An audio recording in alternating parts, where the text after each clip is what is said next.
Yet another dramatic day in the NBA. Kyrie Irving has decided to opt in and stay in Brooklyn, and this has a lot of implications, not only for the Nets, but for the entirety of the offseason.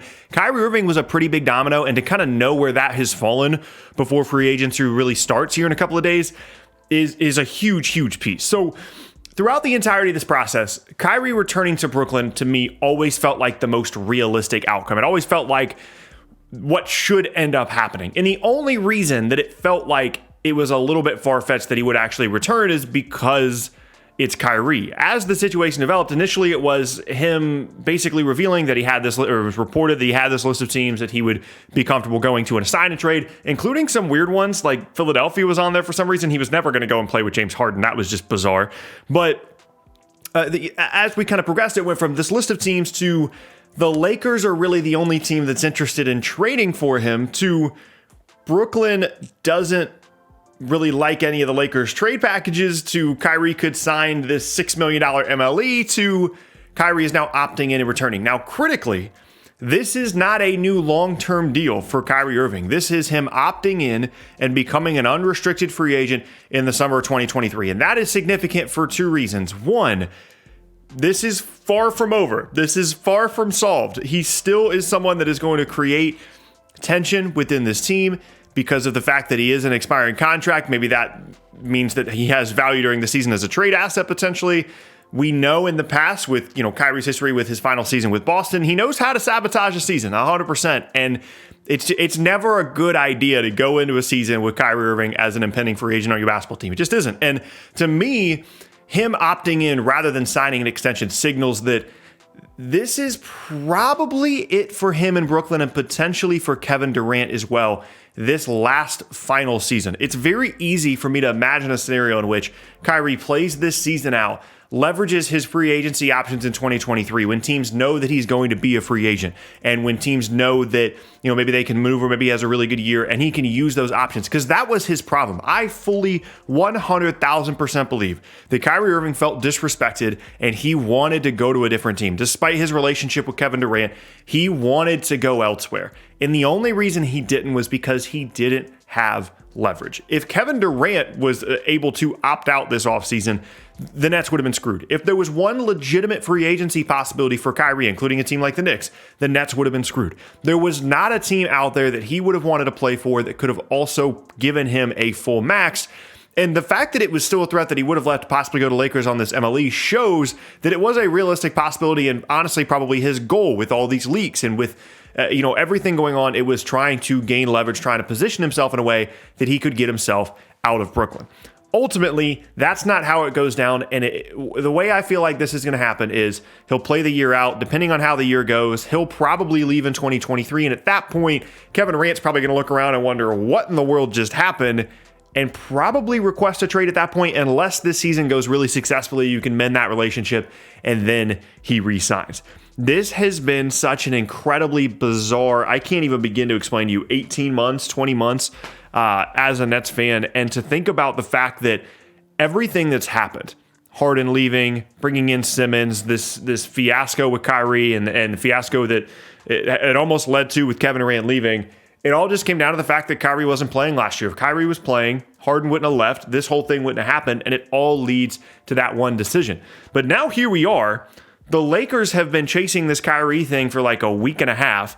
Now they're readjusting what their plans are going to be going into the offseason, going into free agency. If they were able to sign Kyrie to the $6 million MLE, that would have been a huge benefit to their offseason. Say what you want about the availability of Kyrie, they had zero path to that much of an upgrade, in this offseason via trade or otherwise, in terms of bringing in someone like Kyrie Irving. So now we're looking at a situation where it opens up. I actually have a free agency preview video going out tomorrow, and there is a Kyrie section in it. I'll take that part out. But he, as I said in the beginning, he really felt like a significant piece here because the Knicks were kind of lingering as this potential big free agency option if they were able to unload a contract. Now it seems very obvious that Jalen Brunson is their guy, which probably means that Bridges is going to end up in Detroit and then DeAndre Ayton is going to end up somewhere. I think it's very easy to start seeing how all these different dots are now going to connect now that we know what's happening with Kyrie. And for Brooklyn, ideally, this means you can go about your offseason with relative normalcy. You can try and bring guys in as free agents. It's just more clear what your team looks like now, and that you're not trying to bottom out and you're not trying to, be bad next year or have to trade Kevin Durant. And really where I've landed on this is this. This ends up obviously not being a win for Brooklyn. It's not a very good look for Kevin Durant and Kyrie Irving to be upset with you. It's not a very good look for Kevin Durant to almost leave. I really, really believe that if Kyrie had ended up leaving, who knows what Kevin Durant's relationship would have been like with the Nets organization. And they came very, very close, I think, to it all falling apart. But ultimately, if their goal in this situation was to not be tied to Kyrie Irving and the uncertainty that brings long term, they've succeeded. Now, that might have come at the expense of long-term damage to their relationship with Kevin Durant and making this upcoming season, their last real year with both these guys on the roster. That might end up being the consequence of this hardline stance that they took to not give Kyrie Irving a long-term deal. And now it feels like, even though that feels like a short-term win to not be committed to him long-term, I don't feel like there's a path to these guys continuing to play together in Brooklyn for the next couple of seasons. I think that Kyrie would be willing to play the season out, and who knows what that's going to look like. And at this point, it's unlikely, in my opinion, that Kyrie Irving has a long-term career, or whatever you want to call it, in Brooklyn. It seems like this is probably the beginning of the end. So yeah, they were successful in not tying themselves to him long-term, but they also probably were successful in not tying themselves to Kevin Durant long-term. Now, with all of those things said, there is still a path here to Brooklyn being good this year. And if there's one thing that we've learned throughout the history of the league, it is things can seem a little weird, relationships can seem strained, but if you're winning and potentially going to the conference finals or the finals or further than that, that can solve a lot of issues. And I'm not naive enough to stand up here and talk to you guys about how the Nets could possibly win the title this year. We were what felt like hours away from a complete catastrophe of an offseason. I'm not going to stand here and start talking about championship contenders next year. Brooklyn is a long way away from that, just strictly from a vibe standpoint. However, basketball-wise, Kyrie, if he's healthy and playing, KD, if he's healthy and playing, Ben Simmons, if he's healthy and playing, we're already at 3 ifs, and this sentence has only been 5 seconds long. There is something there. Healthy Joe Harris. You get Ben Simmons as a defender on the wing. Maybe you can start playing a little bit smaller with him and KD in the front court. They got to figure out what to do with Claxton.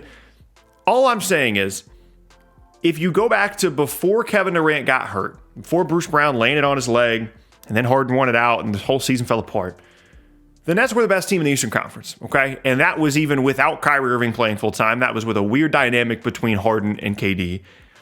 And the only difference now, strictly from a roster perspective, not in terms of vibes, not in terms of continuity, not in terms of chemistry, the only difference now is Harden's not there and Ben Simmons is. And you also have Seth Curry. That's the difference between a roster that was the best team in the East when KD got hurt and now. KD's a year older.